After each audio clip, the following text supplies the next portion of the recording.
Hey, what's up you guys? This is Tony with MTB4L. In today's video, we're going to be doing something a little different. This isn't just going to be your normal POV ride review. We're going to be doing an installation of a drivetrain on my mountain bike, and this is something that I've been excited to try for a while. There's a lot of new industry standards in cassettes, and a lot of questions of what will and will not work together.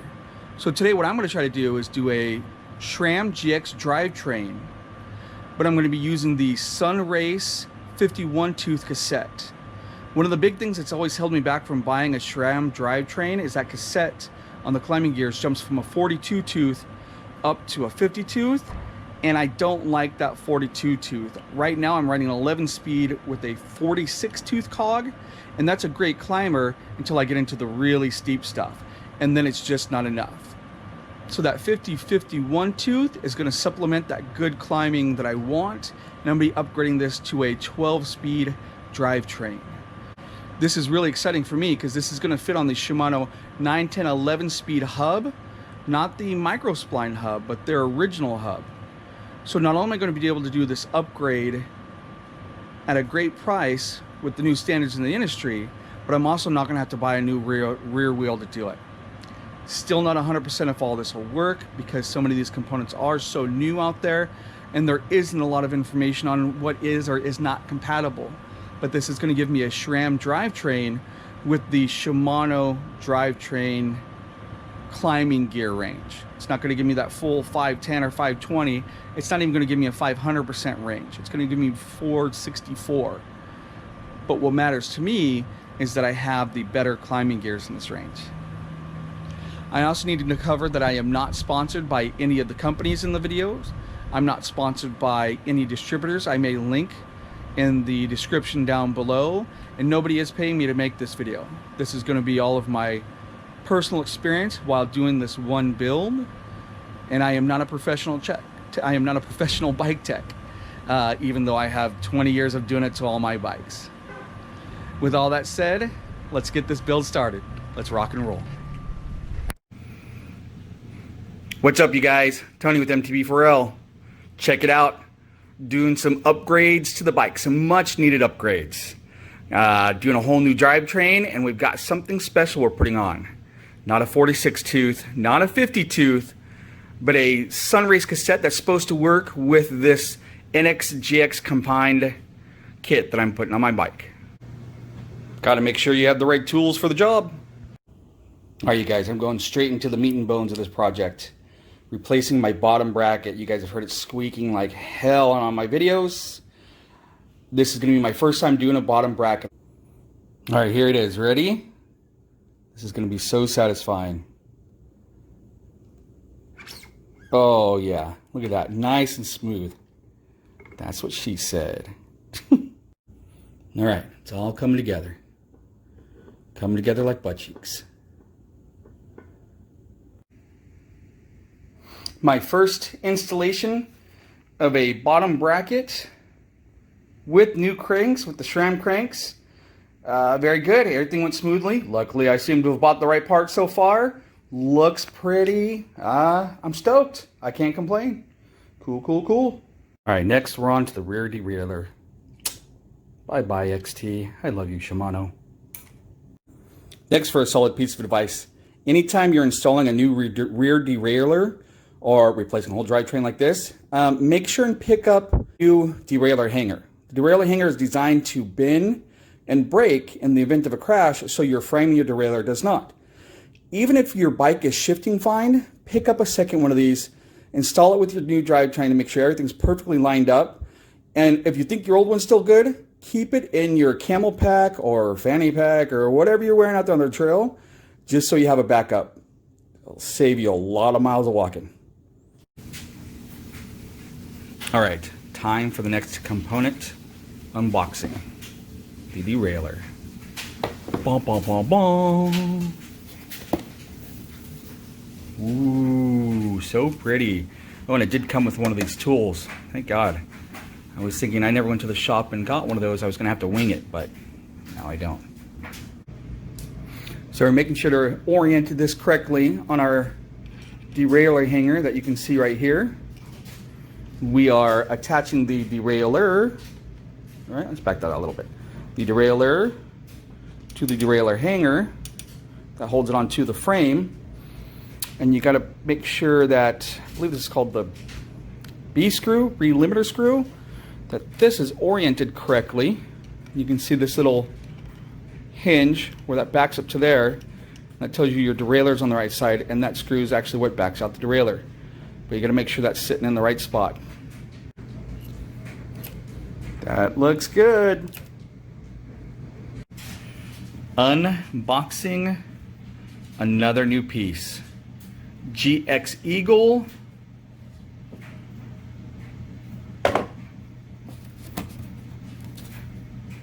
Shifter. Oh, the shifter. All right, you guys, I've hit my first hiccup in my giddy-up. The Sram derailleur actually does not come with a clamp. I assume it attaches directly to the Sram brakes, which I'm not really interested in. I like the Shimano brakes, so I'm not really trying to swap over. But I have just ordered a clamp to be able to install these to my handlebar. All right, let's unleash this monster pipe plate on the world.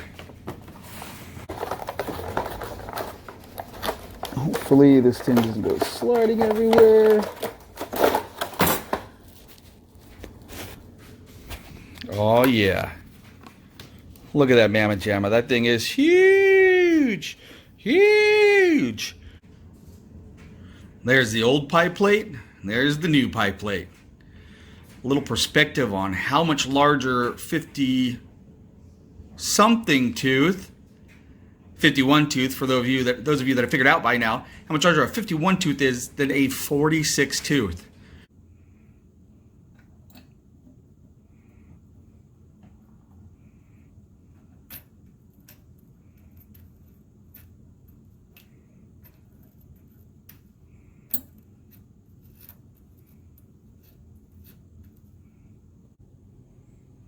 All right, you guys, there it is. 51 tooth installed. Sram GX Eagle derailleur installed. I just need the clamp for my shifter levers now. One piece I did not notice anywhere stating that it needed to be on there. So everything seems to be rolling smoothly, working well. Hopefully the chain lines up well. And I will continue this vlog in a couple of days. All right, we're close to done. We've got shifter on. We've got cable run. The rear derailleur seems to be actuating well. We're just hitting the chain. All right, you guys, so far so good. We've got the chain installed. It's shifting well. Better than my camera's focusing. The chain is, if you listen, it's a smidge long. So that's what that sound is you can hear the chain rubbing on the derailleur, which that's great. We're better off being a little bit long than too short. So it's just down to the last little bolt that I needed to tighten. Just ready to go. This little bad boy that's designed to hold the bearings together or something. And as I was tightening this thing, and you can see that these aren't even together, this plastic piece just folded over. It's not folded all the way over now, but this thing right here just went bonk and completely broke. Literally tighten that tiny little guy to go for a ride, and that thing broke. I'm not gonna lie, when I was looking at the design of these cranks, I looked at that bolt and went, wow, that's kind of a flimsy piece on a bike. If you're 6 miles out into 8 miles, 10, 12, 20 miles out into the backcountry up in Tahoe in the Rockies, and something like that causes a malfunction, that'd be a pain in the ass. And you can see the bolt isn't even tightened all the way down. Doesn't look like it's going to focus that close. And as it was tightening, that little piece of plastic just broke and folded over. Pretty annoying. So I'll get a hold of the distributor I bought it from, and Hopefully they'll warranty it out, but here we are again, not riding this week in another waiting period. Not cool, Sram, not cool. There it is. I'm sure all you bike mechanics are very familiar with this, but that's the broken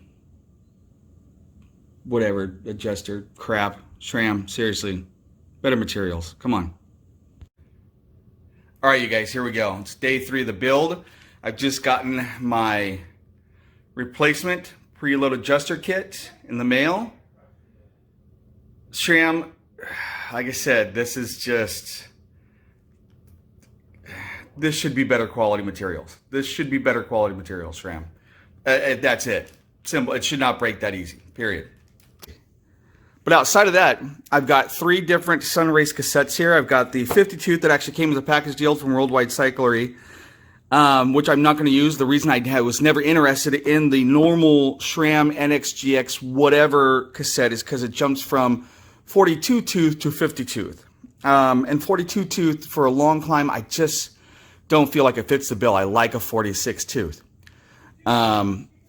With these 2 larger cassettes, that goes from 11 up to 51, you get a 39-tooth at the very top end, a 45-tooth, and a 51-tooth. Not to say 50 is better than 51, whatever, the 1-tooth, but it's that middle range, that 45, that's what I'm trying to hit. But the most important thing, right, this is going to give you that bigger gear range. You're going to be able to go 12 speeds. You're going to be able to get that bigger gear and that better range. But this is an important piece. When you buy this component, do not buy the CSMZ 800. Do not buy the CSMZ 800. Make sure when you do this build, it's going to cost you a little extra 20, 30 bucks. Get the CSMZ 903. Get the CSMZ 903, and this is why. The MZ 800, it's too freaking heavy. It is insanely heavy. I put it on my bike and it completely unbalanced my bike from front to back. Do not get it. All right, here you go, you guys. This is the best I can do to get some video footage of it shifting. But here we go.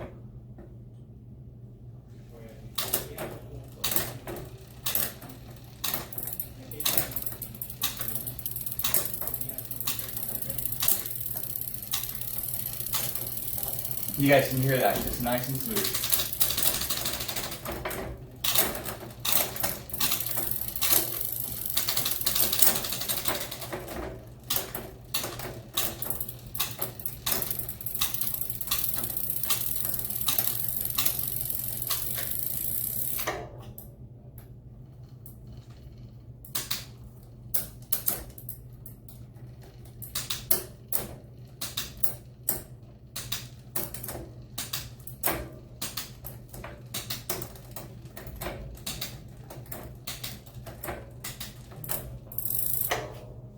All right, you guys, so that's it for this Sram build video. I want to go over kind of the highlights and lowlights of the important parts of this build. Some of the things to consider when doing this build is if you're running the Shimano brakes, you need to make sure you have a Sram Discrete trigger clamp. This clamp is to actually clamp your Sram shifter to your handlebars. It is not included with the shifter. Next is the Sram bearing preload adjuster. This is a soft plastic component, and after talking to the guys in the bike shop, after my first one broke, they let me know that this is not a piece that needs to be tightened down insanely tight. Just tight enough. It is a soft plastic piece, and as you saw in the video, it breaks easily. Luckily, it can be replaced easily as well for about $5. The last and most important component is the Sunrace CSMZ 903 11 to 51 tooth cassette. It is so important that you get the 903. The 800 series is too heavy. The 800 series weighs in at, I don't know, 997 grams. We're going to call it 800 grams. The thing is insanely heavy. Okay, do not get the 800 series. The CSMZ 903 weighs in at 497 grams. Okay, That's versus the Sram GX that weighs in at 457 grams. But the Sunrace costs $100 to $120 less than that Sram cassette. I got mine for under $95. I got my Sunrace cassette for under $95. That Sram cassette's going to cost you $200 to $215. So for a savings of that amount, with only a differential of roughly 50 grams, spend the extra $20 on the Sunrace 903 versus the 800 series. It's worth it. And just to note, the NX cassette weighs in at that, I believe, 700 grams as well, so it's still pretty heavy.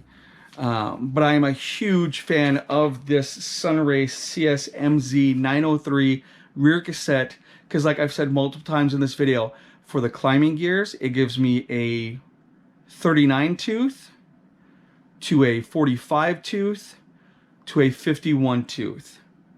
So I'm not going to get a full 500% range or 510 range or 515,000 range, and it doesn't matter to me. I'm get 464 range because my smallest cog is only at 11 tooth, which is fine. It's more than enough. But it gives me that climbing range I want, and that's why I've finally invested in this, because now we have industry standards that are compatible with each other, where we can buy these cassettes and they do fit on the old Shimano hubs, that old 9, 10, 11 speed hub. I've just put a 12 speed cassette on a 10 speed hub, and it works perfectly, and it shifts perfectly, and it's not heavy, and it's cheap. It is so cheap. The industry is headed in amazing directions right now. I can't wait till all low-end bikes are fitted with Shimano Dior and SLX components, and the future right now in the biking world is awesome. But anyways, that's it for me. That's the end of my build. I hope you've appreciated it. I hope the jumping around wasn't too much. On to my next build. I'm going to test ride this, and I can't wait. Links for all the parts and components that I've used in this video will be in the description area below. And until my next test ride, I'll catch you guys on the trail.